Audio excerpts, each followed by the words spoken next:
I'm Eric Paré. This is Kim Henry. We do tube light painting, and we're super happy to be part of Sean Bagshaw YouTube channel. Today is going to edit one of our pictures.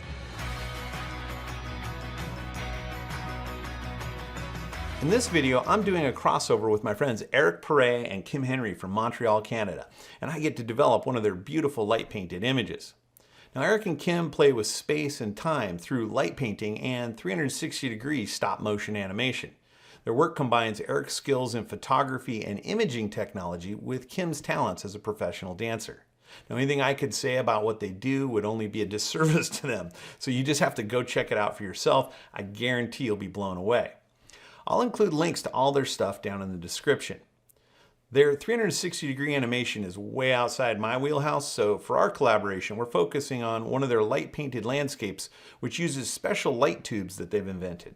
Much of their work is done in twilight, but for extra difficulty points, they've been experimenting at night so they can include the stars and the Milky Way in their images. The challenges of taking these photos at night makes the post-processing needs a little different than usual. Now, they don't need any help from me with image developing, but they were curious to see what I might do with it. So this is a two-part video, one explaining how they create these photos, and this photo in particular over on their channel, and this video right here showing how I edit it. Hey guys, I'm so glad you're here. I'm just a fan of the work you guys do, so having the opportunity to, look at one of your photos and see kind of what we can bring out from that is going to be a lot of fun. Yeah, show us your miracle. The miracle is the work you guys did to put it together. This collaboration involves two videos. One video on your channel where we're talking about the concept and how you created the photo and just the work that you guys do to make these images in the first place. And then here on my channel, taking your image and working with it with some of my techniques in Photoshop to see how it comes out. So I've been working on your image. I have it developed. I think it's pretty good. But before I show you how I developed it, shall I show you the image? Yes. Want to see it? Bring it on. Let me see if I can figure out how to share this with you guys now. So this is the raw file that you sent me. And after I worked on it, it looks like this. Ooh. Whoa. So it's not a huge difference. It's not a huge departure, but It is. Yeah, it is. Wow. My goals with it were to, of course, enhance the Milky Way, to kind of bring out the colors and textures in the Milky Way and the brightness of it. And also I wanted to stay kind of true to what I know about your other images that you guys do in the blue hour or in twilight, where the light painting provides some of the lighting of the landscape. And I also love just the highlight right along the edge of the dune, right here, where that light painting is. Yeah, I can't wait to see how you came up with this, because it's very intriguing for me. Well, then let's go over to Photoshop and I'll show you what I did. Starting here with the raw file in Adobe Camera Raw. And of course, you could do all those same things just right in Lightroom. Now, this image was taken at ISO 6400, so as you expect, there's some noise. So I'll go into the Details tab and set the sharpening to 0, and I'll also remove chromatic aberration. Now, back in the Basics tab, I'm going to bring up the exposure and zoom in because I think there's a dust spot or a bush or something back there that I don't want in my raw file. So I'll use the healing tool to just remove that. And it looks like maybe the clone option is going to work better than heal. So we'll go with that. All right, so now I can set the exposure back to 0. And now I'm going to, with this initial rendition, I'm just going to warm it up slightly, a little yellow, a little more magenta, bring up the exposure just slightly. And now that's enough for now. So I'll hold down Shift key and open it as a smart object in Photoshop. My vision for this image is to enhance the Milky Way so that it shares some of the balance of the image with Kim. I also want to showcase a bit more luminance from the light painting around Kim and onto the sand dune in the foreground. I want to do most of the work with multiple smart object layers so I can leverage the raw information and mold it to different parts of the scene with the greatest image quality possible. So I'll use New Smart Object via Copy, or this button in the panel, and make 4 copy layers of the Smart Object. And I'll name each of the layers. The first one, foreground. The second one, middle ground. The third one, sky. And the top layer, Kim. I'll also make saved masks for each of these layers, and let's start with Kim's layer.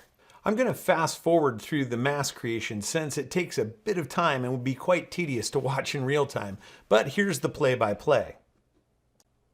I'll start with the Lights Luminosity mask and load that as a base selection, and then I use a quick selection tool to add the darker areas of Kim to the selection. Then enter the Select and Mask workspace to refine the selection and use the various tools that are available there. I want to make sure I've refined the selection around Kim as best I can. With that as my selection, using the lasso tool set to subtract, I'll deselect the rest of the sky and the land to remove the stars and any other details that are not Kim. Save this selection as a mask called Kim, and then go to that mask. Then I'll use a black brush set to the overlay mode to black out the sky and sand around her.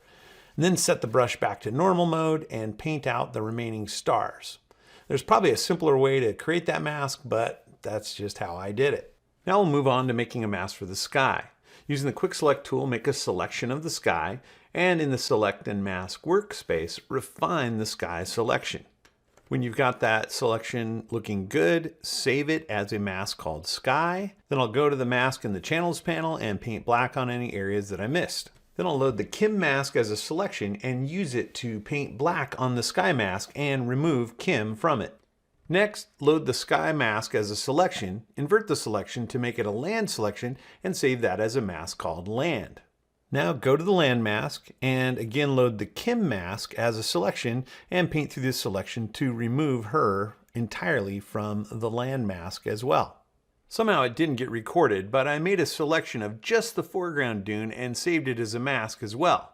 Then I did a select all and subtracted the sky and the foreground mask to get a mask of just that middle ground dune behind Kim. Now I have masks to isolate each area of the image: the middle ground, the foreground, all the land, all the sky, and Kim.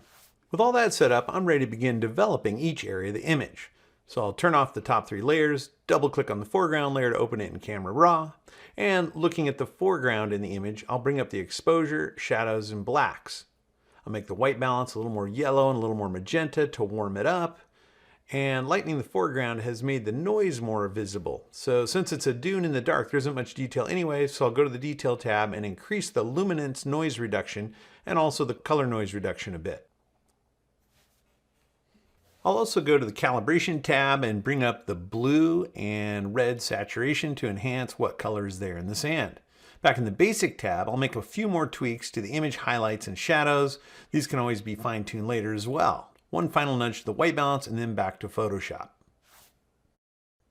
Next, open the middle ground Smart Object in Camera Raw, and looking at the triangle of dune behind Kim, adjust the exposure, shadows, blacks, and white balance. And I'm just guessing at the right brightness and color, but I want it to be darker and cooler than the foreground. So I'll reduce the luminance noise to make it less grainy back there as well. Back in Photoshop again, I'll now open the Sky Smart Object layer in Camera Raw, and these adjustments are going to be focused on the sky. I want it to remain cooler, but I do want to bring out the Milky Way and some of the warm colors just a tad. So some slight adjustments for exposure, contrast, and the tones, and some slight white balance work. In the Calibration tab, I'll make some minimal saturation boosts, but not too much so the sky doesn't become a cartoon. Back in the Basic tab, I'll add some clarity, a little dehaze, and texture to give the stars more strength and detail. And maybe a slight boost in vibrance and saturation, but it's a fine line between not enough and too much color. Now with the saturation increases, the white balance looks like it could be a little warmer, a little more magenta, but overall I think that's done a good job of showcasing the Milky Way in a natural way. Although a little more tweak to white balance, and I'll bring up the exposure a bit. Let's add a radial filter just around the galaxy so we can make some specific adjustments just to that part of the image. So I need to reset the filter, get all of these set back to 0, and bring up the feathering of the filter a little bit, and then make some very specific adjustments to exposure and contrast and highlights and shadows just in the Milky Way. And once that's looking good, I'll head back to Photoshop again. This time we'll open up Kim's layer in Camera Raw, and we'll zoom in on Kim, and we'll work on making some adjustments to optimize her as much as possible. Now, she and the Milky Way are the two main stars of this image, and I want her to shine bright, but without blowing out any of the highlights or detail.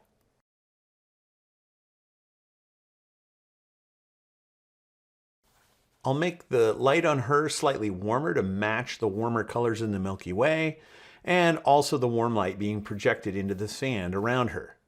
And I want her to be as smooth as possible, so I can do a little noise reduction, but she needs to retain some fine details as well, so I'll add a small amount of sharpening. Now, considering this was taken at ISO 6400, her skin and dress are remarkably low noise, so it looks great. A few final tweaks for highlights, shadows, and detail, and then we will head back to Photoshop one more time. It's time to begin masking in each of the layers. So I'll turn off the top 3 layers and begin with the foreground. I'll load the foreground mask as a selection and add it to a layer mask. Now load the middle ground mask as a selection and make it a layer mask on the middle ground layer. Again with the sky layer. And finally with the layer for Kim. Already the various layers are coming together quite well, and I think the exposures and color balances are all looking good together. As I expected, there's some overlap issues with the mask edges. Now, I could have tried to adjust for that when initially making the mask, but it's easier to modify them now that they're on the layers and I can see how they're affecting the image. I'll begin by loading the land mask as a selection, hiding the selection lines, and painting with white paint on the foreground mask to try to push out the edge of the mask a pixel or two. And that's doing a good job of cleaning up some of those edges. I can also load the Kim selection and invert it so I can paint on the mask to bring in the background without affecting Kim. It also appears that there isn't enough variation between the land and the sky along the skyline to create issues with just blending more generally along that area. It's working, so I'll go with it. That looks pretty good. And I'm happy with how all the layers are blending together, so now I want to smooth out the noise in the sky without losing clarity in the Milky Way and the stars. So I'll make a copy of the sky layer using New Smart Object via Copy and call that layer Sky Noise. Now I'll open it in Camera Raw and go to the Detail tab to work with the luminance and color noise reduction to smooth out the sky as best I can. I'm really just worried about the dark areas of the sky and not the sharpness of the stars. So once I have the sky looking as good as I think I can get it, with the luminance noise reduction, we'll head back to Photoshop again. I'll turn off the sky noise layer to reveal all the star details. I'll create a lights luminosity mask and modify it with curves to target the Milky Way and mask out the sky. And now I'll invert the mask so it targets the sky and protects the stars. And I'll modify the inverted mask even more to further protect the stars and select the sky. And now I'll use the mask calculator function in the TK panel to subtract my land mask from this luminosity mask, which will leave me with a mask that will target the sky noise reduction layer just to the dark areas of the sky. Now I'll apply that mask to the sky noise layer, and then I'll zoom in on the sky at 100% magnification to see how we did. And it's doing a great job of removing the noise in the dark areas of the sky, but I'd like to protect the star clarity a bit more. So I'll enter layer mask mode in the TK panel and use the contract modification to make the dark areas in the mask even darker. Now, I don't know how much of that you guys can see in the video, but it's done a good job of reducing noise while maintaining star clarity. If you haven't seen it, I'll put a link in the description to a video where I show these types of night sky enhancements using luminosity masks in even more detail. I'm quite happy with the mask for the Kim layer and also with how I adjusted that layer. So I'm going to say that my blending is done for now. So I'm going to select all the layers and put them in a group I'll call background. And from here I can continue with Photoshop adjustments as if all those layers were just a single frame. Let's add a burn layer and use a dark blue color sampled from the sky to fade the foreground into cool darkness. I think this enhances the feeling of kind of a sphere or orb of light emanating from around Kim. Now I'll add a hue saturation adjustment layer and use the targeted adjustment tool to target the colors in the sand and adjust the hue and the saturation of the sand to get a more harmonious color with the sky. Now I want to work with the brightness of the Milky Way a little more, so with the TK panel I'll find a narrow zone mask that isolates the tones in the Milky Way part of the sky. And once I have a mask I like, I'll load it as a selection, create a dodge layer, and then dodge through the selection, as Nick Page says, like using it like a stencil.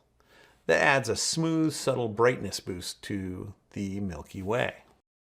I want to do a bit more contrast work with that same dodging selection as a mask, so I'll control-click on the dodge layer, load it as a selection, make a levels adjustment layer with that selection as the mask, and then work with the white, midtone, and black levels to my taste.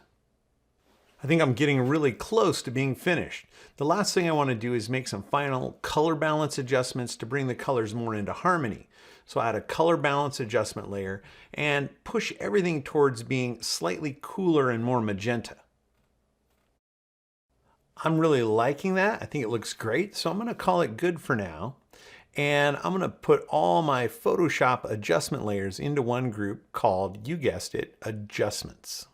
Now I can turn the adjustments that I've done in Photoshop on and off all at once and see how I look. And yeah, I think it's looking good. Oh yeah, I just remembered there's a little ghost of Eric behind Kim that I was going to remove. So I'll load the Kim mask as a selection, and then I'll invert the selection so everything but Kim is selected, and I'll make an empty cloning layer and grab the clone stamp tool, sample in the sky to the right of Kim, and clone out the ghost of Eric. Yeah, much better. Sorry, Eric, it's nothing personal. Okay, zoomed into 100%, I'll look around the image and I think everything's looking pretty seamless. And considering the high ISO and how much developing has been done, I think the noise levels all look pretty good. Okay, I'll call that good enough for now. What do you guys think? Sean, I never printed any of our tube light painting pictures. We don't have any prints. It might be the first one. Thank you. Oh, wow. You've never printed any of your photos? Nope. No light painting. I mean, we had very old prints like Kim dancing like many years ago, but wasn't very serious. But I think this one really worth it.